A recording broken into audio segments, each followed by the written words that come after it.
আসসালামু আলাইকুম। Parts of স্পিচের আজকে হচ্ছে একদম সর্বশেষ ভিডিও। আজকের ভিডিওর মাধ্যমে আমরা পার্টস অফ স্পিচের প্লেলিস্টটা শেষ করব এবং ইংলিশ গ্রামারের যে ভিডিও আমি আপলোড করতেছি সেখানে আমি আরও অনেকগুলো ভিডিও আপলোড করব, আরও অনেক ভিডিও আসতেছে। তো যারা সম্পূর্ণ প্লেলিস্টটা দেখতেছেন আশা করি তারা ভালো কিছু শিখতে পারছেন আর কি।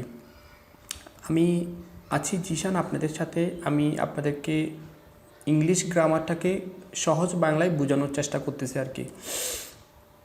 এখন আমরা ইন্টারজেকশনটা একটু দেখি। ইন্টারজেকশন মূলত মানুষের আবেগ অনুভূতি প্রকাশ করে। আবেগকে আমরা ইংরেজিতে কি বলতে পারি? আমরা ইমোশন বলতে পারি এবং অনুভূতিকে আমরা ফিলিংস বলতে পারি। তাহলে ইন্টারজেকশন মানুষের ইমোশন এবং ফিলিংস প্রকাশ করে। অ্যাজ এ হিউম্যান হিসেবে আমাদের বিভিন্ন ধরনের ইমোশন রয়েছে, যেমন আমরা কষ্ট পাই, আমরা আনন্দিত হই, আমরা হাসি, আমরা কান্না করি, আমরা আশ্চর্য হই, আমরা ব্যথা পাই, আমরা অনেক ধরনের ইমোশন আমাদের রয়েছে, আমরা রাগ করি।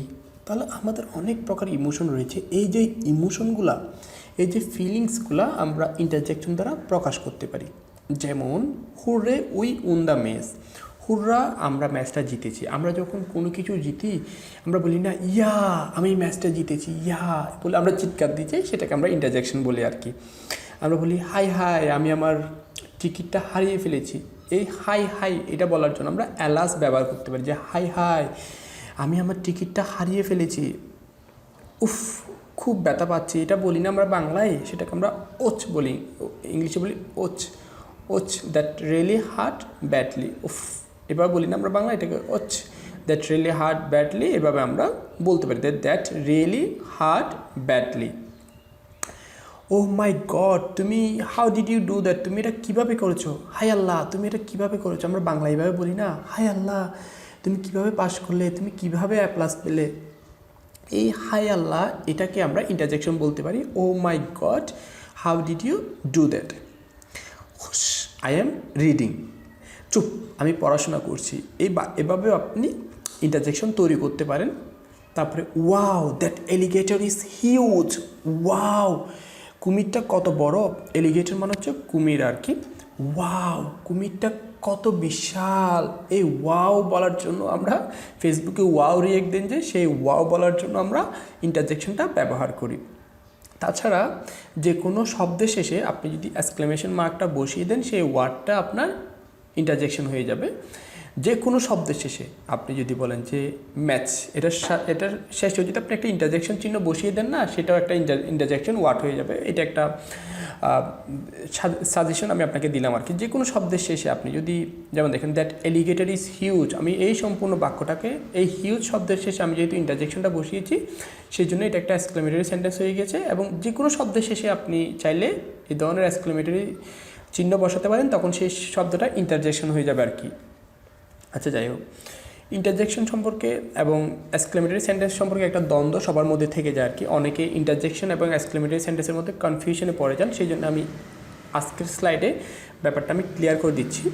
ইন্টারজেকশন মূলত একটা শব্দ, আর এক্সক্লেমেটরি সেন্টেন্স মানে হচ্ছে মূলত একটা বাক্য।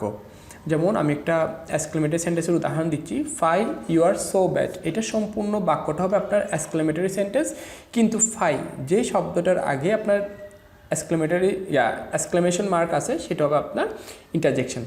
যে শব্দের পরে এক্সক্লেমেশন মার্ক থাকবে সেটাকে বলবো ইন্টারজেকশন। সম্পূর্ণ বাক্যটাকে আমরা বলবো এক্সক্লেমেটরি সেন্টেন্স।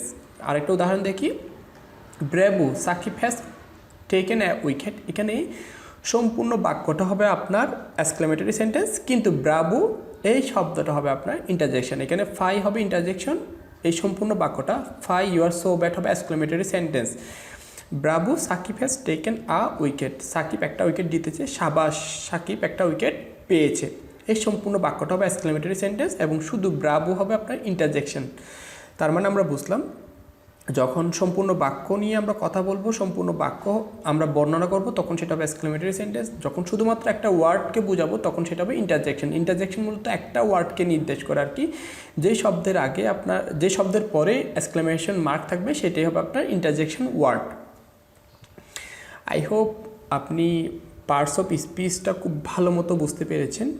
আজকের ভিডিওর মাধ্যমে আমি পার্টস অফ স্পিচের প্লেলিস্টটা শেষ করলাম।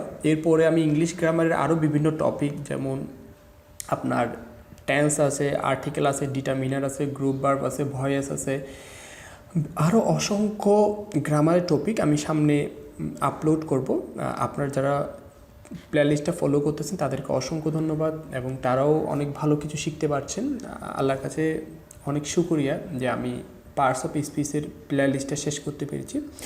পরবর্তী ভিডিও দেখার আমন্ত্রণ জানিয়ে আজকের ভিডিওটা এখানেই শেষ করছি। আসসালামু আলাইকুম।